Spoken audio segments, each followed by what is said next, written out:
You know the one I get when people bring up London is the Dennis Farina and Snatch, the bit where he's like, I'm coming to London. You hear that, Doug? I'm coming to London. I literally can't say, if someone mentions London, I can't not do, I'm coming to London. You hear that, Doug? I just want to shout out my personal favorite, Charles Napier, Austin Powers line reading, which is in, I think, The Spy Who Shagged Me. He's in the scenes with Tim Robbins as the president. Right.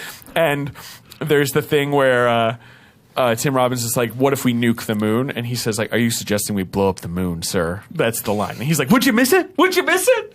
It's a great line. Are you suggesting we blow up the moon, sir? Was Tim Robbins winning the Oscar for Mystic River a makeup for him not even being nominated in Spy Who Shagged Me? Of course, 100,000%. It's one of his better performances. It's really and I'm not funny. saying that in a backhanded way. He's really fucking good in Spy Who Shagged Me. Robbins had that run in the late 90s, like his cameo in High Fidelity. Like, he was Incredible. a great, like, firecracker cameo guy. Yeah. And now I guess he just doesn't really do a lot of movies. What the fuck is Tim Robbins even doing? Well, of course, he's going to be our guest on the Melvin and Howard episode next week. You can ask him directly. Huge. Please don't bring up the England stuff with him. It will throw him off. You know the other one that he has incredible cameo, and it's after that initial run, but he's really fucking good in that. What? The Tenacious D movie. Oh, I've never seen that He has movie. the best scene in the movie. Yeah, well, there you go. He has a cameo in Zathura. He has a cameo, of course, in Anchorman. Zathura is not a cameo. Well, it's listed as a cameo in Wikipedia. He is the adult lead. Well, He is the parent. But he must be in like one or two scenes, right? He's bookending the picture. Right. But he's the emotional core of the film. He's the heart of the film. News. Linda He's Cardellini funny in style. Anchorman. Remember that? Yeah, he's very funny. He's the PBS guy. What's your favorite Robbins pop in? Justin, you got a favorite Robbins pop? Rob Pop. You got a Rob pop? I met him in real. Rob. I met him in real life once. Did you? And he's it was. This is a 30-second Tim Robbins story. I know we have to talk about Last Embrace.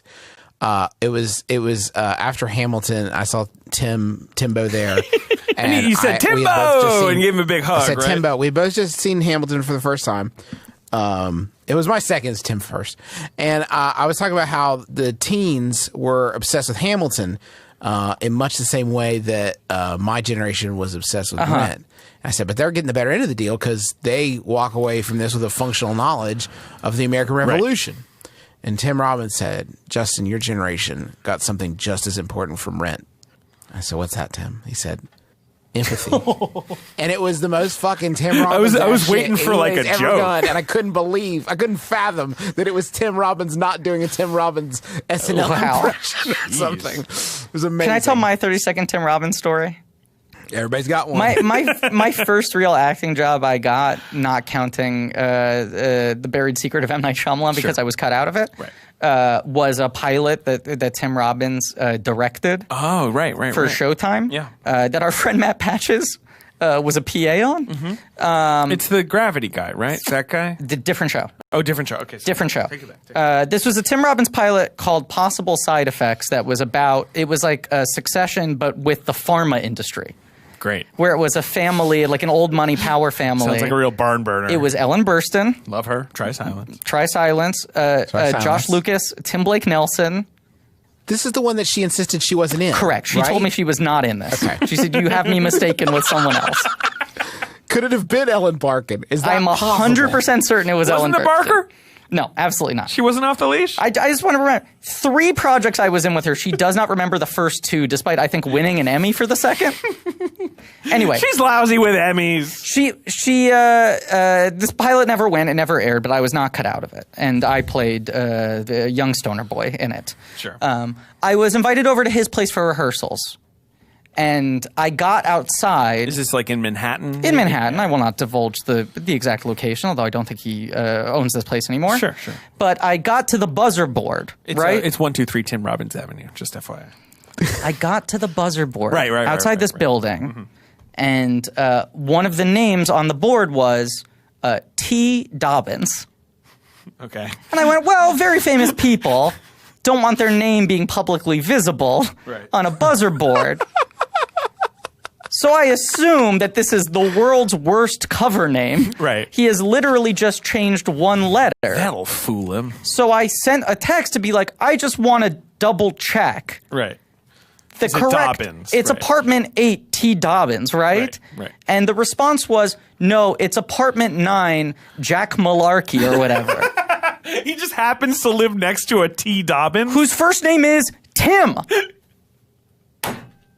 He lives directly How next have we to. never done a Robbins corner before? This is gold. He lives directly above a man who's one letter off from his name, and he's got some completely false name on the buzzer board. And so you got into this apartment, and who's there? Ellen Burstyn, Josh Lucas, Eva Murray, Maybe Ellen Burstyn. Tim Blake Nelson. You Yeah. said Kimberly Quinn, Remy Auberjonois. Yes.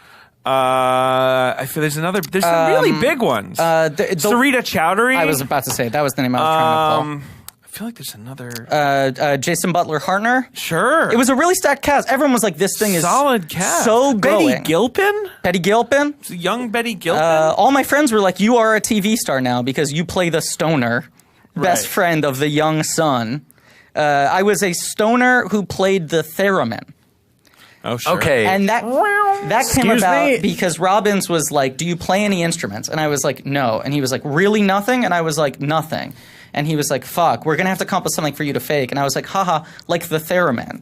And he went, "That's funny, but I mean, we'll have to come up with a serious answer."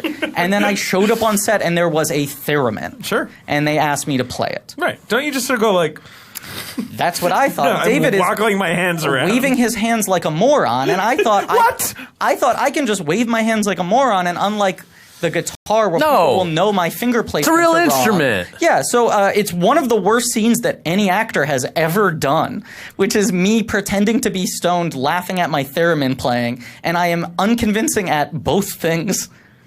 Acting stoned and playing the theremin. Sure. I could do both those things great. Yeah, I know you could. You should have played the part. Yeah.